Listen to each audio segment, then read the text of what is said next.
puppy. Hey, good boy. Claire Schlim is a sitter for Puppies with Purpose, an organization in Columbia that works to train service dogs. Schlim is responsible for taking care of Southpaw, a 10-month-old yellow lab, while he is on vacation from training at the Vandalia Women's Correctional Facility. He's been on super vacation since he got back from prison, which was early March, and we're staying on that until he goes back into prison. While on vacation, Southpaw gets exercise from going on walks and playing fetch with Schlim. Go get it. Schlim keeps South's mind active through a series of exercises. This includes knocking on a wall to imitate a stranger knocking on the front door. Knocking noises with a person being on the other side, so he doesn't tap me. In another drill, South practices not pulling when he is put on a leash. It doesn't yank me around, but he's about 60 pounds, so when he does pull, it's a struggle. If he had his way, he would lay on the floor with me all day long and not move. He likes to cuddle, but it just doesn't keep his mind entertained enough, and so then he gets ornery, so out. Good boy. After his vacation, Southpaw is going back to the correctional facility. He is scheduled to come out of training in the summer, where his trainers are hoping he will be closer to getting his certification. Hopefully, if he comes back out of prison during the summer or in the fall, he'll be ready to go and start working on more skills in class and things like that. But for now, Southpaw is enjoying his vacation.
What it's like raising the dog and the house and what you have to do and what your responsibilities are. Okay. Like, what's like a daily schedule with him?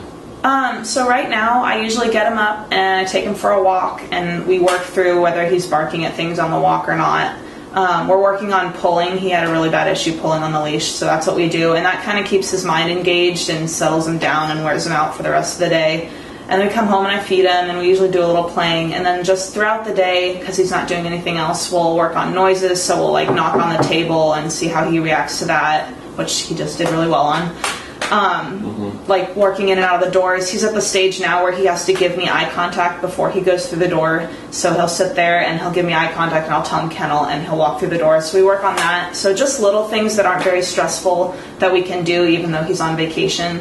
But if he wasn't on vacation, we would do a lot more socialization. So I'd take him to like Walmart or a restaurant or a school, campus, things like that.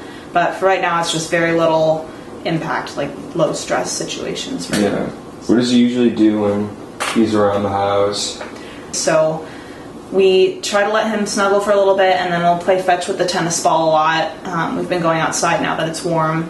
But other than that, it's just put food in the puzzles. He has got a Kong that he can knock around, things like that. Anything to keep him engaged and not just laying on the floor is typically what we let him do. Yeah. So can you explain the spoon thing? Yeah.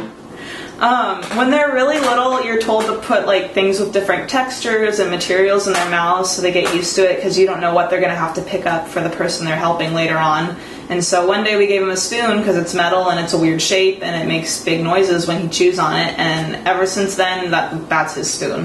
We didn't even try and take it back. We just gave it to him. We don't use it. We don't use it at all. We just gave it to him, and he carries it around the house, and he likes it more than every other dog toy that we've gotten him. So.